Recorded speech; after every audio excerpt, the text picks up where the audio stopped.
Audio Jungle.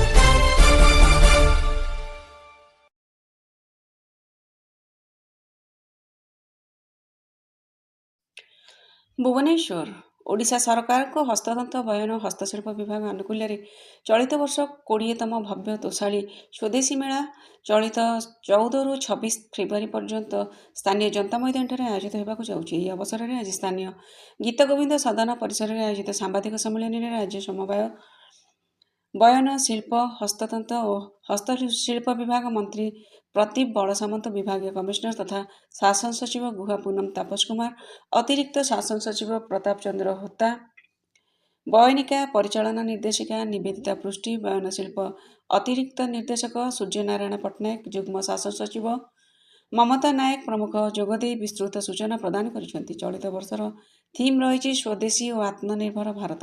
ଦେଶର ସମସ୍ତ ରାଜ୍ୟର କାରିଗର ବୁଣାକାରମାନେ ଏହି ମେଳାରେ ଅଂଶଗ୍ରହଣ କରିବେ ଏବଂ ସେମାନଙ୍କର ଉତ୍ପାଦ ପ୍ରଦର୍ଶନ କରିବେ।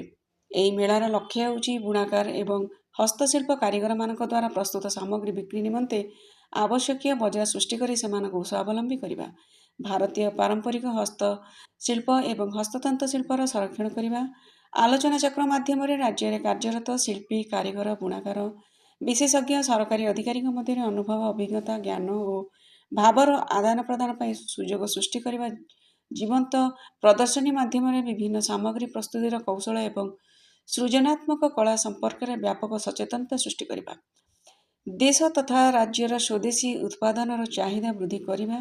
ଚଳିତ ବର୍ଷ ଏହି ବୃହତ୍ ମେଳାର 905 ଗୋଟି ଷ୍ଟଲରେ ଆୟୋଜନ ହୋଇଛି।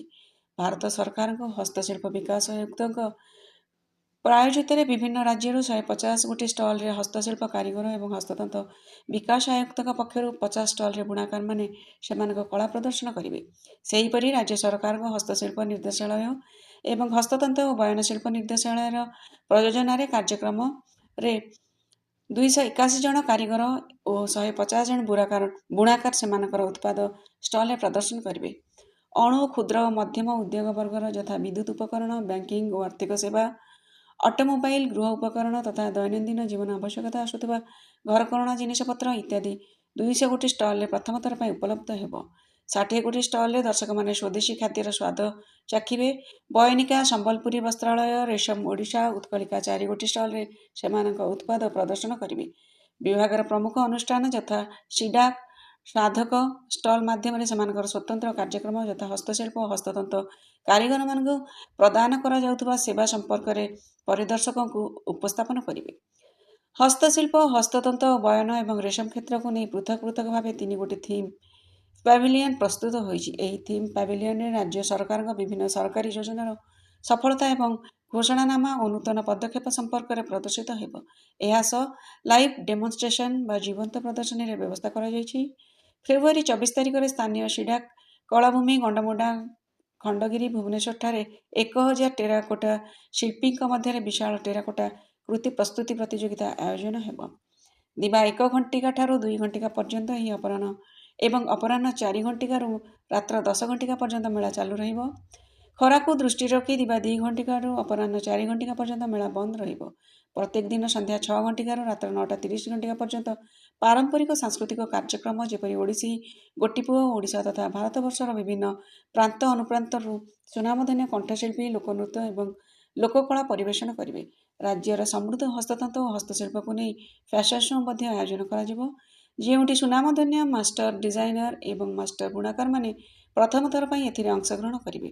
ପ୍ରଥମ ଥର ପାଇଁ ଡ୍ରୋନ୍ ଶୋ ମଧ୍ୟ ଏହି ଥର ପ୍ରଦର୍ଶିତ ହେବ। ପ୍ରତ୍ୟେକ ଦିନ ସେମିନାର ବା ଆଲୋଚନା ଚକ୍ର ମଧ୍ୟ ଆୟୋଜନ ହେବ, ଯାହାର ମୂଳ ଥିମ୍ ସ୍ୱଦେଶୀ ଓ ଆତ୍ମନିର୍ଭର ଭାରତ ରହିବ। ତୋଷାଳୀ ମେଳା ପରିସରରେ ସମସ୍ତ ଆନୁଷଙ୍ଗିକ ବ୍ୟବସ୍ଥା ଯଥା ଦମକଳ ବାହିନୀ, ନିରାପତ୍ତା ସହାୟତା, ବେସାମରିକ ପ୍ରତିରକ୍ଷା, ସ୍ୱେଚ୍ଛାସେବୀ, ପ୍ରାଥମିକ ଚିକିତ୍ସା ସେବା, ଆମ୍ବୁଲାନ୍ସ ସେବା, ପାନୀୟ ଜଳ, ଶୌଚାଳୟ, ଏଟିଏମ୍ କାଉଣ୍ଟର ପାଇଁ ପଦକ୍ଷେପ ନିଆଯାଇଛି। ମହିଳା କାରିଗର ବୁଣାକାରମାନଙ୍କ ନିମନ୍ତେ ମାଗଣା ରହଣି ତଥା ପରିବହନ ସୁବିଧା ଆଦିର ବ୍ୟବସ୍ଥା କରାଯାଇଛି। ଏହି ମେଳାକୁ ବୟସ୍କ ତଥା ଦିବ୍ୟାଙ୍ଗ ଅନୁକୂଳ ବାତାବରଣ ଅନୁଷ୍ଠିତ ହେବାକୁ ସ୍ଥିର କରାଯାଇଛି। ହ୍ୱିଲ୍ ଚେୟାର ସହ ଦିବ୍ୟାଙ୍ଗ ଓ ବୟସ୍କ ପରିଦର୍ଶକଙ୍କ ପାଇଁ ଏକ ସ୍ୱତନ୍ତ୍ର ହେଲ୍ପ ଡେସ୍କର ବ୍ୟବସ୍ଥା କରାଯାଇଛି। ଦିବ୍ୟାଙ୍ଗ ମହିଳା ପୁରୁଷ ପରିଦର୍ଶକମାନଙ୍କ ନିମନ୍ତେ ସ୍ୱତନ୍ତ୍ର ଶୌଚାଳୟର ବନ୍ଦୋବସ୍ତ ହୋଇଛି। ସର୍ବୋପରି ମା ଓ ଶିଶୁଙ୍କ ପାଇଁ ଏକ ସ୍ୱତନ୍ତ୍ର ଶିଶୁ ଯତ୍ନ ଗୃହର ପରିକଳ୍ପନା କରାଯାଇଛି। ଚଳିତ ବର୍ଷ ମେଳାର 30 ଲକ୍ଷ ଜନସମାବେଶ ସହିତ 30 କୋଟି ଟଙ୍କାର ସାମଗ୍ରୀ ବିକ୍ରି ହେବାର ବୋଲି ଆଶା କରାଯାଉଛି। ରାଜ୍ୟ ସରକାରଙ୍କ ହସ୍ତତନ୍ତ ବୟନ ହସ୍ତଶିଳ୍ପ ବିଭାଗ, ଭାରତ ସରକାରଙ୍କ ବୟନଶିଳ୍ପ ମନ୍ତ୍ରଣାଳୟର ବିକାଶ ଆୟୁକ୍ତ ଓ ବିକାଶ ଆୟୁକ୍ତଙ୍କ ମିଳିତ ସହଯୋଗରେ ଏହି ମେଳା ସମୃଦ୍ଧ ଓଡ଼ିଶାର ରଜତ ମହାପାତ୍ରଙ୍କ ରିପୋର୍ଟ।